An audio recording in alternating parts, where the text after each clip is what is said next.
Sir నువ్వు super sir. మేమంతా 8 గంటలు డ్యూటీ చేస్తానికే కింద మీద అవుతున్నాం.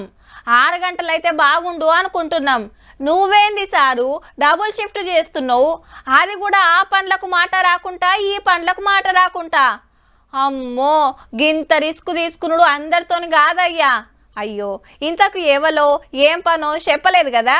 చూడండి ఉగాది నాడు పవన్ సార్ ఫ్యాన్స్ కు డబుల్ పండుగ పోన్రి.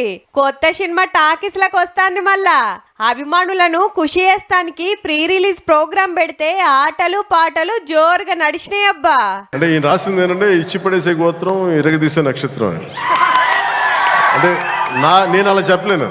అది సినిమాల డైలాగ్. ఇక బయట ఎట్లా అంటే మిమ్మల్ని ప్రేమించే గోత్రం సేవ చేసే నక్షత్రం. కానీ సార్ ఇప్పుడు ఆంధ్రాకు చిన్న సీఎం ఏలువడిలా మస్తు పనుండే. అయినా షూటింగ్లకు పోయేంత తీర్వాటం ఎట్లా దొరికిందో. 40-45 రోజుల్లోనే సినిమా ఫినిష్ చేశాం. మేజర్ సినిమా పొద్దున ఒక 2-3 గంటలు, సాయంత్రం ఒక 3 గంటలలో పనిచేశాం. కొన్నిసార్లు 5-6 గంటలు. నాకు సినిమాలు చేయొచ్చు అని భరోసా ఇచ్చింది ఉస్తాద్ భగత్ సింగ్. తన హరీష్ అంత బాగా ప్లాన్ చేశాడు. అంటే పాలిటిక్స్ లా ఫుల్ బిజీగా ఉన్న ఇంకెన్ని సినిమాలు తీసుడు పక్క. కాకుంటే షూటింగ్ టైమింగ్ పక్క ప్లాన్ చేయాలట డైరెక్టర్లు. ఇక పవన్ సార్ పాయిరం చేసే ఏక్ నిరంజన్ హీరో ఎవలో ఎరకనా? ఇప్పుడు పదే చాలా సందర్భాలు చెప్తా ఉంటాం. నా వరకు ఒకే ఒక హీరో, అది మెగాస్టార్ చిరంజీవి గారు.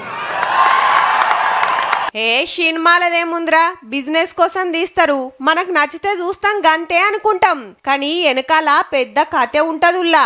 కర్ణాటక పోలీస్ సడన్ గా స్పైక్ అయిందండి క్రైమ్. సినిమాలన్నీ 100 రోజులు పైన బంద్ చేసేటప్పటికి. ఇయాల్టికి గింతే గాని ఉగాది నాడు ఉస్తాద్ ఫ్యాన్స్ ఉరుకులాట ఎట్లుంటదో చూపిస్తాం. తీయుర్రి. మనందరి మధ్య 2 గుండెల దూరం అంతే. I love you.